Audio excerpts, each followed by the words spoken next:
talking today about the Tin Woodman of Oz, book number 12 in the Oz series. I'm reading this out of the Complete Stories of Oz edition. This was originally published in 1918 by L. Frank Baum. I'm doing this series as a buddy read with Dane Reads. He's already reviewed this book on his channel. I'll link to his review in the video description down below. I'm also relying on the review of Mari Ness at Tor.com. About 10 years ago, she did a review of each of the books in the Oz series, and I find her reviews very insightful. I'll link to her review down below. All right, so let's get into this. The Tin Woodman of Oz. To set up the Tin Woodman of Oz, we need to go all the way back to the very first book in this series, published 18 years earlier, and some 1,200 pages earlier in this edition, The Wonderful Wizard of Oz. So, in The Wonderful Wizard of Oz, the Tin Woodman has a backstory which is not in the 1939 MGM movie, I don't believe. The Tin Woodman is in love with a Munchkin girl. Right, I should clarify this. One gets the impression in the Oz series, yeah, because you know in the movie, the Munchkins were like these short people with very high voices. It doesn't appear to be like that in the books. They appear to be just like normal people. I actually was a little bit confused about this, so I double-checked this on Wikipedia and looked at some of the Oz wikis. Apparently, it's a little bit ambiguous. The Munchkins are introduced in the very first part of The Wonderful Wizard of Oz as about the height of a child. So, you know, similar to how they're portrayed in the movie. But then later they seem to be portrayed just like normal people. So I guess the theory on the various Oz fandom wikis is that the Munchkins are of varying heights, and some of them are almost taller, almost normal heights. I think the idea of Munchkins as being diminutive has largely been abandoned by this point in the series. Anyways, that's a digression. The Tin Woodman. So his origin story, he's in love with a Munchkin girl. He's a Munchkin himself. And the girl is enslaved to the servant of like an old woman.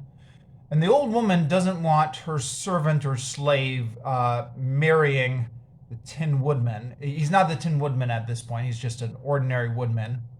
So she gets the help of the Wicked Witch, and the Wicked Witch enchants his axe so that the axe will cut off his limbs as he's chopping. There is a tinsmith nearby, though, who's able to repair or replace the Tin Woodman's limbs with limbs made of tin. So the enchanted axe cuts off his leg where he's chopping wood in the forest one day. He gets it replaced by a tin leg by this tinsmith. Then the axe cuts off his other leg. The next day, he gets that replaced. And eventually, his whole body is replaced by tin. Now, the problem is, because his whole body has been replaced by tin, he's lost his heart. And so he can no longer love this Munchkin girl who is in love with him, and who he had once been in love with.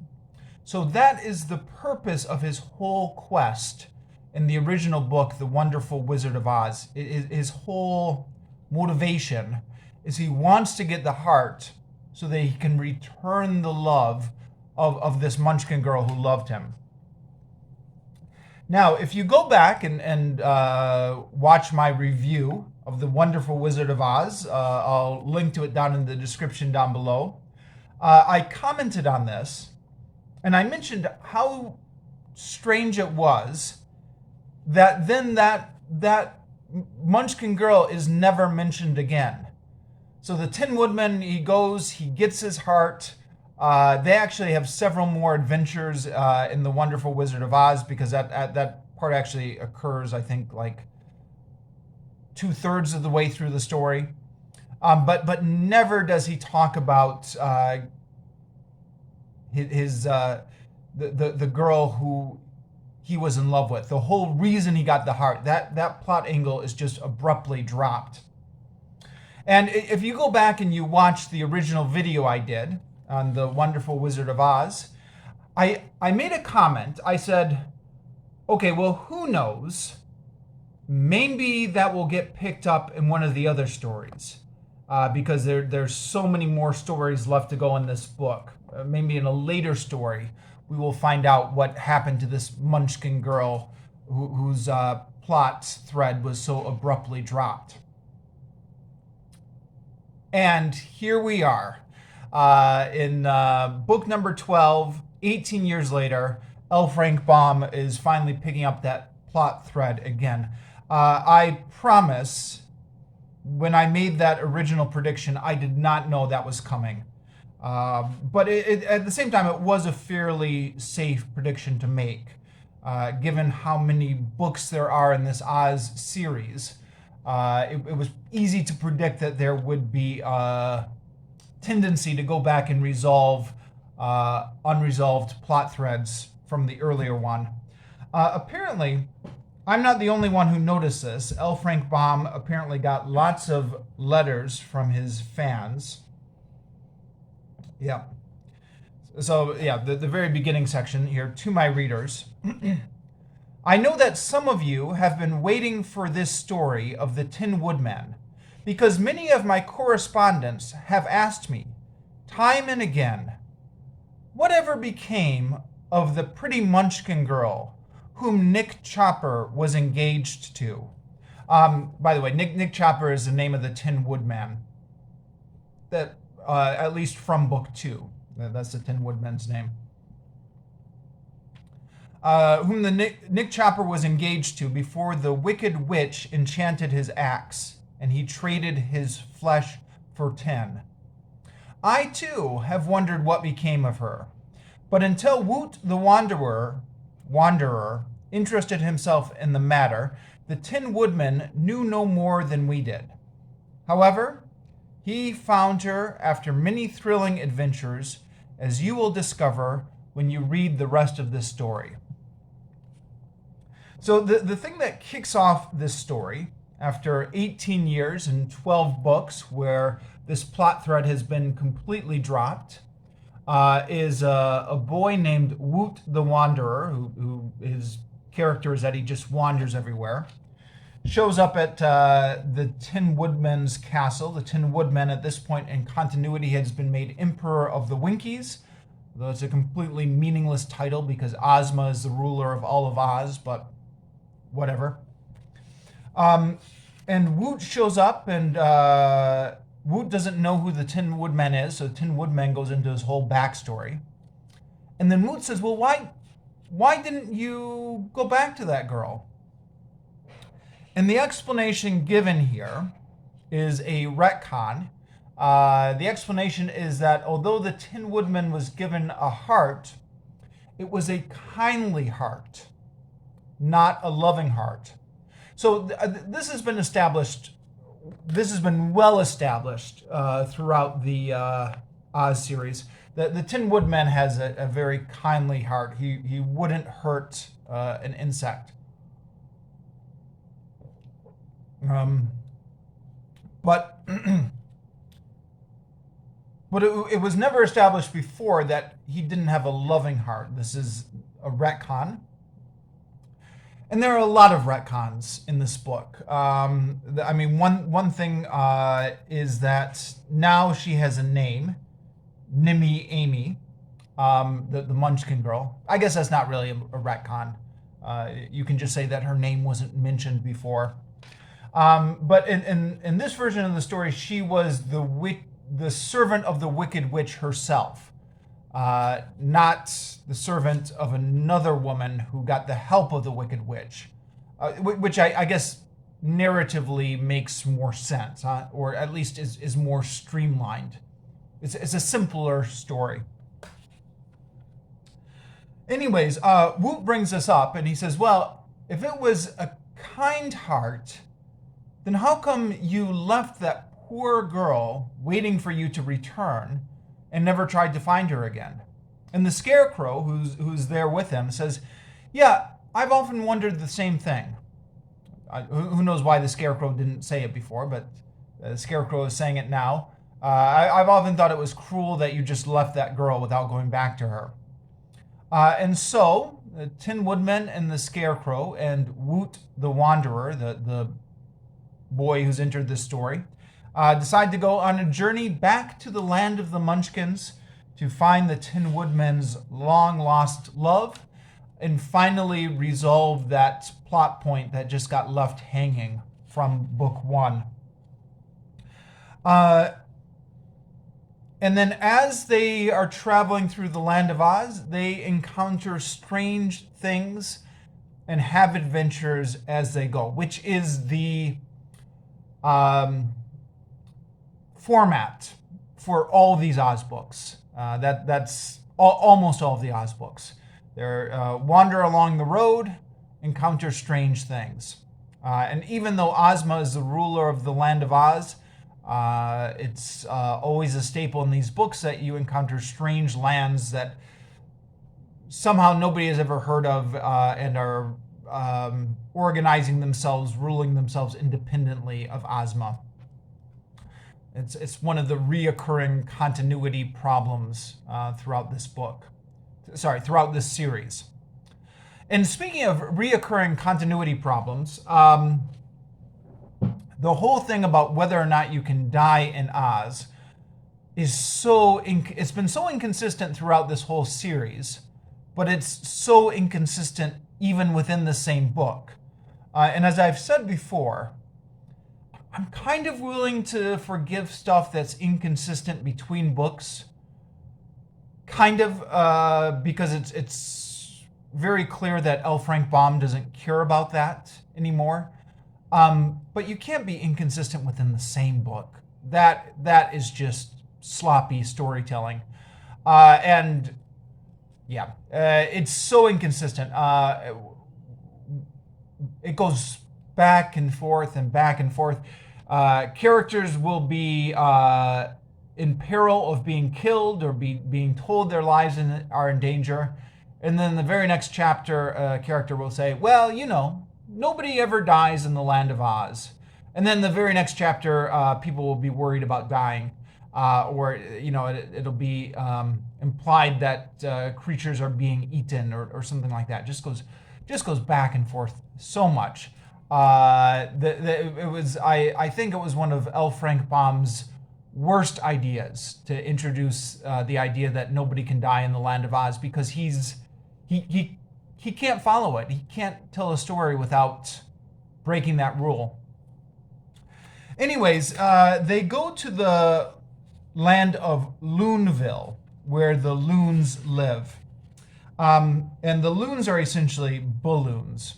This is it's a little embarrassing to say, but this is something I didn't pick up on during my first reading. It was only after I'd finished reading it, and I was, as I often do, once I finish reading a book, I'll listen to the audio book on YouTube. And hearing the audio, it was very clear what the pun was. In fact, Dane Cobain at Dane Reads pointed out in his review that the chief of the balloons, the king of the balloons, is named Bal. So Bal Loon. Completely missed that when I was reading it, much to my shame. But yeah, it's a land of balloon people who are able to overwhelm our heroes by sheer force of number. And they have this whole little balloon society established where they're all terrified of getting popped. But if they do get popped, then they have this procedure where they get patched up and then reinflated. So it's not a fatal thing, but it is something that keeps inconveniencing them. It's clever enough. It's imaginative. It's kind of funny. One of the balloons pops himself because he gets too proud and he puffs himself up too much. Then they inflate him, but not quite to the size he used to be, and he demands to be inflated further, but they won't do it. Um, uh, and then the end of the little adventure, Woot the Wanderer gets a thorn and is running around popping them all, and the balloons are running in terror. Um, yeah, it's kind of funny. It well, not only funny, it tickles your imagination a little bit, just imagining this balloon society. And that's what these Oz books are at their best for. It's just making you imagine interesting stuff. Then they end up in the castle of Yoop the Giantess. Now, this is a throwback to the Patchwork Girl of Oz, which was book number 7, I believe. And the Patchwork Girl of Oz is established that there's a character called the Yoop, who's like a giant who likes to eat people, and he's kept in this prison on a mountain path, I believe. Here we're getting a callback to that, where there's his wife, Miss Yoop, a giantess who's living in a castle. So I said earlier that these Oz books were terrible at maintaining continuity. And they are, or at least they're terrible at maintaining consistent continuity. But there is world building in the sense that the cast of characters gets larger and larger with each book. And there are frequent callbacks to characters from previous books. So it's L. Frank Baum can never keep the mythos consistent, and that's a problem, arguably.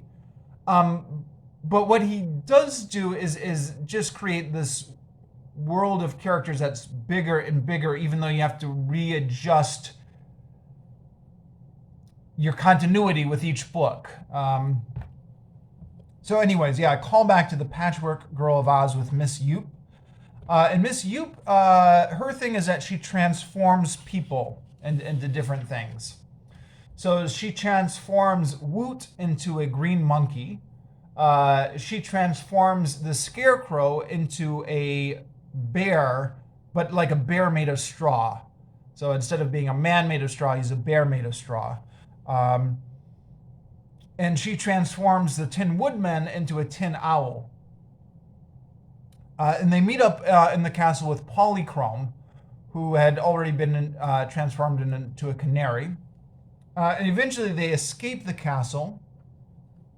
And then they're out in the forest where they encounter a jaguar who wants to eat them. And the jaguar chases them around, and he wants to eat the monkey. Again, this is something I was just talking about. We're really inconsistent about how people can or can't die in the land of Oz. Now, Yoot the Wanderer, who's the monkey, has by this point acquired the magic apron from Mrs. Yoop. There's a magic apron. And he uses it to open up the ground and escape the jaguar, and then he falls into the underground cavern with the dragons. And it's just... It's fun. It's fun. It's fun to imagine this colorful cast of characters, the green monkey, a tin owl who's flying around, a scarecrow bear, a canary, all being attacked by this jaguar and having to run around and then going into this underground den of dragons and then escaping back up to the surface. It just... I don't know. It seemed like a very colorful cast of characters. Fun imagining all these strange characters all running around. So that's the positive side. The negative side is, like a lot of these Oz books, there's really no plot. It's just they're running around and doing strange things.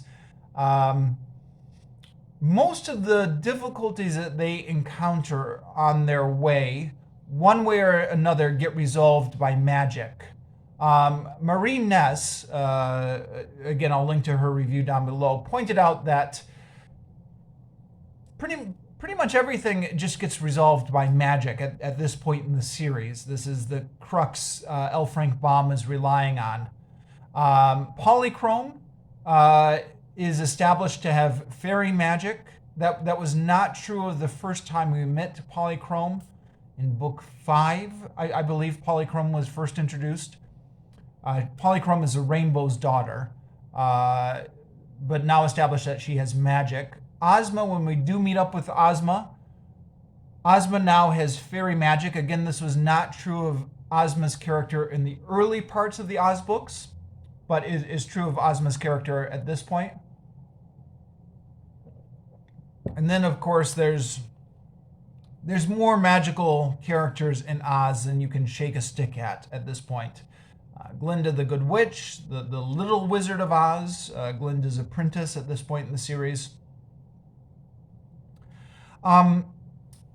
Anyways, after escaping the Jaguar, they go to Ginger's house. Ginger is the antagonist from book 2. What was book 2 called again?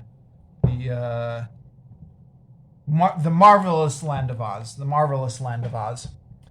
She's popped up once before, a cameo appearance in another book, but I forget which one. But she's back here now, and she and the Scarecrow are good friends, which is interesting because she and the Scarecrow were antagonists in book 2, but now they're good friends.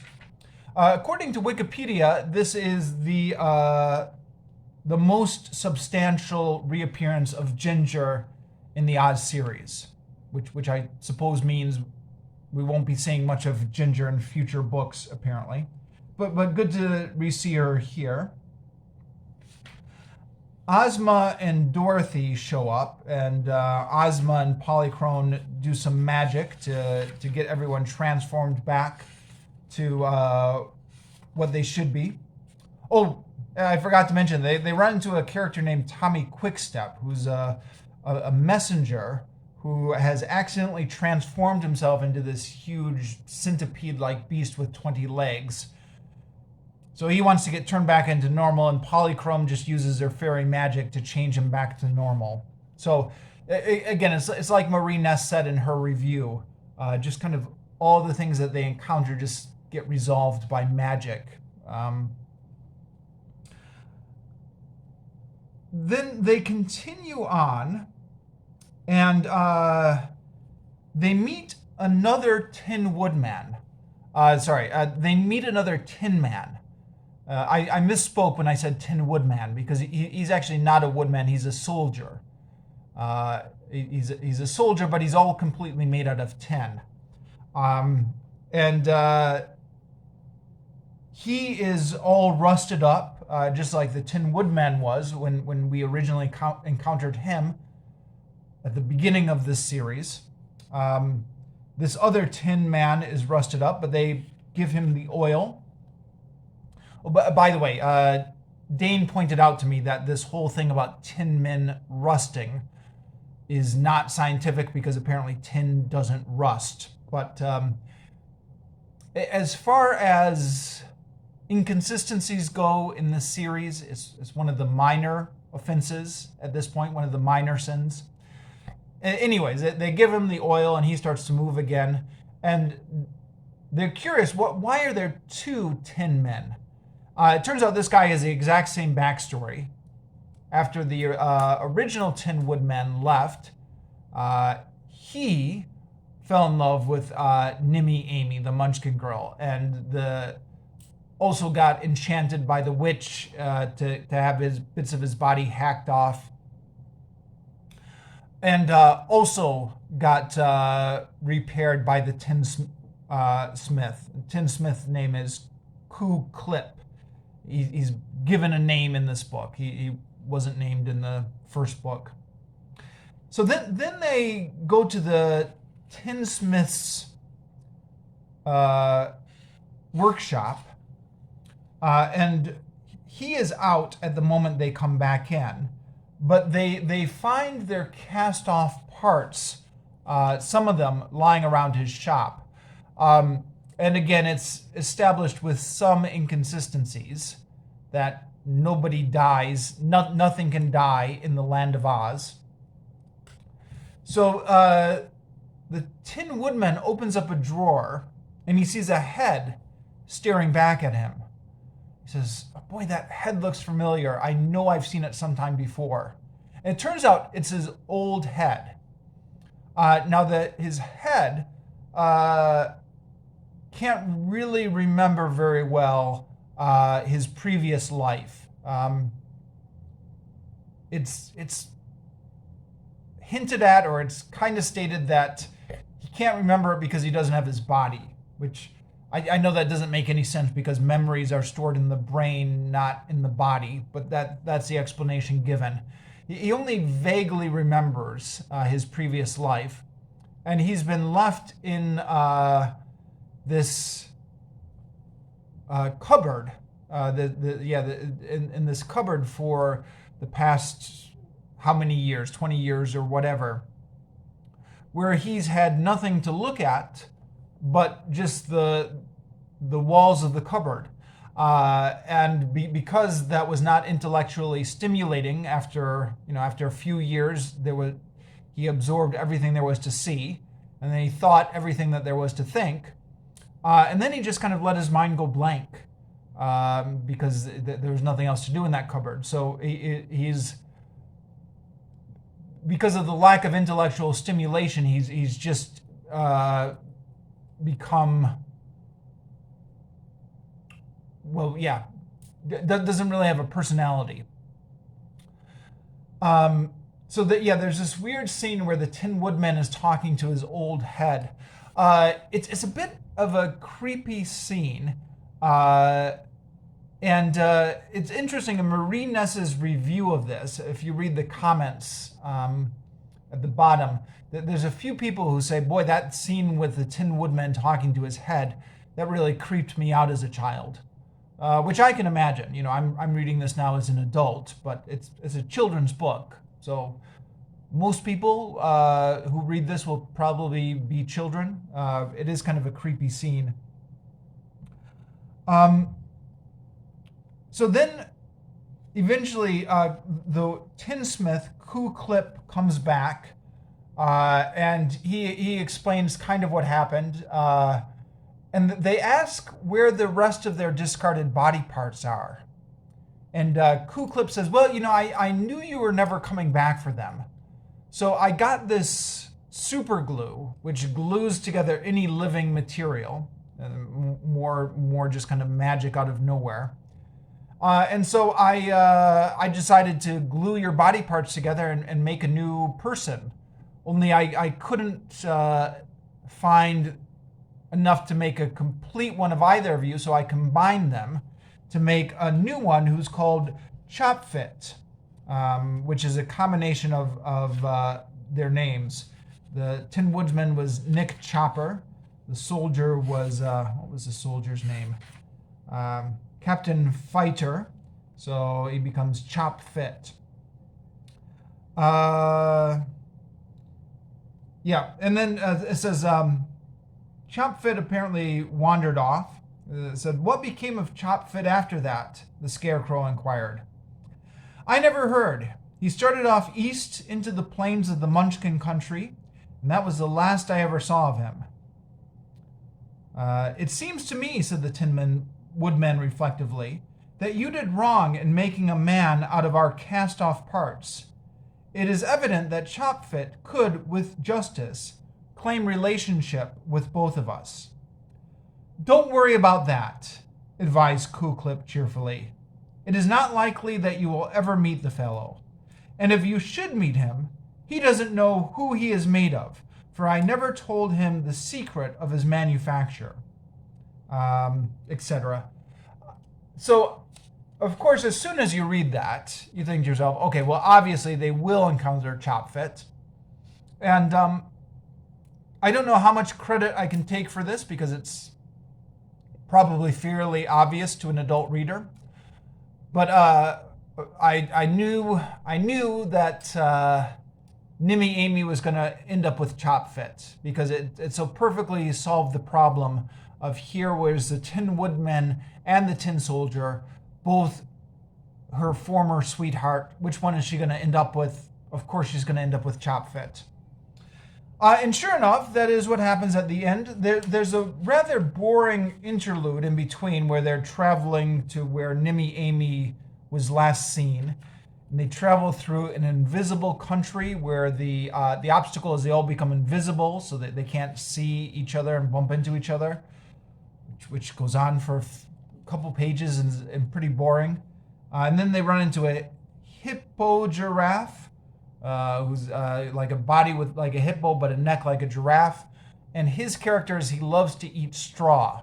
So he wants to eat the Scarecrow. And then there's this big, what do they call it? A big chasm. They don't call it a chasm though. What do they call it?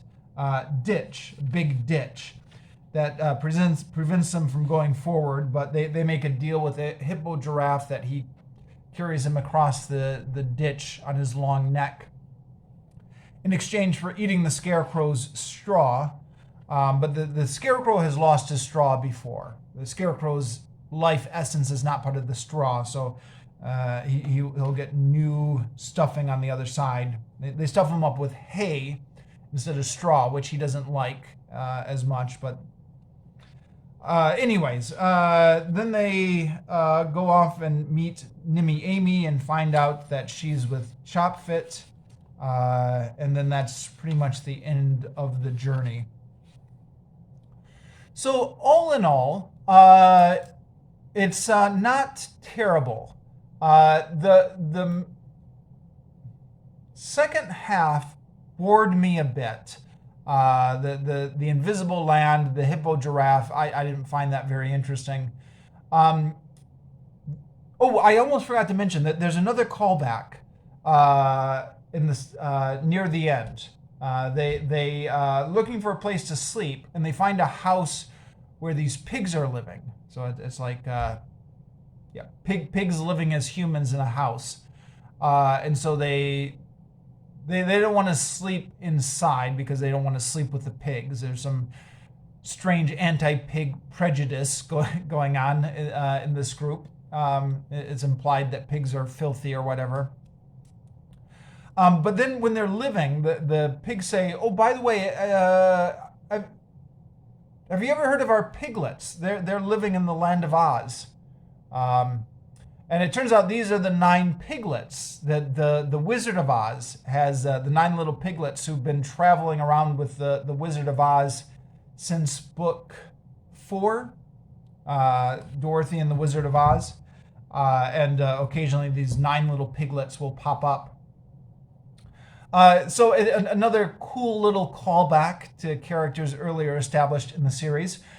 It is another retcon, because in book 4, when the piglets are first introduced, the Wizard of Oz says that he got them from a sailor or something like that. They come from somewhere on Earth, in our world. But now it's established that they come from Oz and that the mother and father pig gave them to the wizard to be educated. On one hand, it's another continuity inconsistency. On the other hand, it's kind of a cool callback to previously established characters. Oh, one more thing I almost forgot to mention while I'm complaining about inconsistencies. And this is an inconsistency right within the same book. At the beginning of this story, when Nick Chopper is explaining his backstory, he said that the witch chopped his body up into little pieces. But then at the end, it's established that Chop Fit has the head of Captain Fighter, but the body of Nick Chopper. So I think that, unless I missed something about his body getting reconstructed, I think that counts as another inconsistency. Okay, so anyways, final evaluation. Uh, yeah, Dane said in his video that the Oz books, after kind of going through a dip in quality, seem to be getting better again. And I agree with that. For all my complaining about various things in this book, there's enough wacky imagination in it to make it interesting. The adventures in the land of the balloons is wacky and silly and interesting. Mrs. Yoop's castle when they get transformed into a tin owl, a straw bear, a green monkey, and a canary, respectively, and then go off and have adventures, running away from the jaguar and going into the den of the dragons. It's all ridiculous, but it's wacky, it's fun, it's interesting. Slows down a little bit in the second half, but also some interesting stuff going on in the second half. Finding a second Tin Man. Yeah, all right, that's kind of interesting. Finding the Tin Man's head in the cupboard and having a conversation with his old head. Yeah, okay. The chop fit bits. There's some interesting stuff going on here. It's completely inconsistent. But there's also some world building going on where we are getting callbacks to earlier characters and introduced to more characters as the series goes on.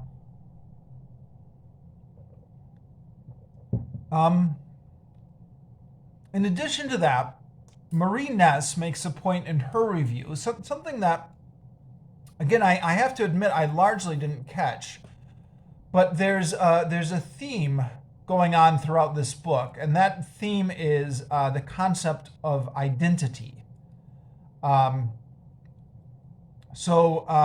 example, when they all get transformed into different entities, so the Tin Woodman becomes the Tin Owl, the Scarecrow becomes a straw bear, the Woot becomes a green monkey, and they go into Ginger's house, and Ginger's meeting them, and Ginger says, he doesn't want monkeys in the house. And Woot says, well, I'm not a monkey. I'm a boy who was just turned into a monkey.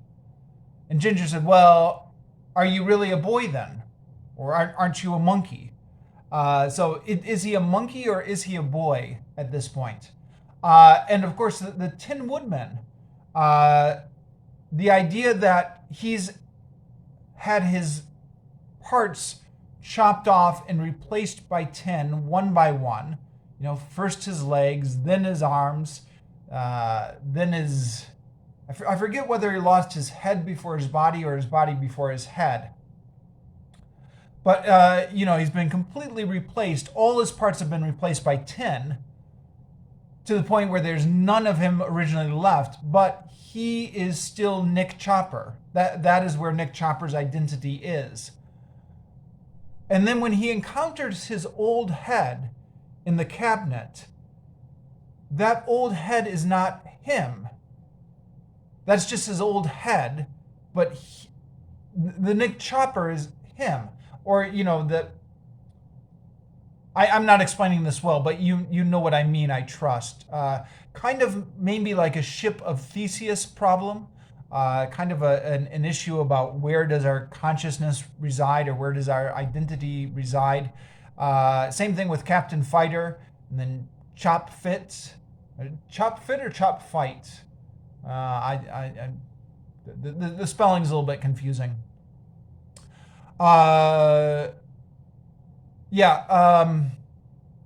He is made up of pieces of Captain Fighter and Nick Chopper, and yet he is his own identity. Marie Ness points out that, I'm glad I'm reading Marie Ness's reviews to counterbalance my own opinion, because my own opinion is often to get through these books and say, it was mildly entertaining, but it was just so sloppily done and so inconsistent and so many mistakes and so many problems. But Marie Ness says, no, look, there is thematic consistency throughout this book that's very carefully done and very intentionally done about the problem of identity, or the issue of identity. And it's something I did not appreciate when I was reading it myself, and would have missed were it not for her review. But yeah, that's another interesting angle. Okay, so I'm going to finish off this video here. Oh, sorry. One more thing just occurred to me. This is from Wikipedia. Wikipedia mentions that the last several Oz books before this one had been flagging in sales. But this one, the sales went back up. So this was another success for L. Frank Baum. Although Wikipedia says why the sales went up on this book is a little bit more difficult to ascertain, because that involves some speculation. But they say one speculation was published in 1918. There was a huge psychological depression because of World War I, and people wanted to escape to something more innocent, more childlike. And so that's why the Oz books, their sales were going up again around this time.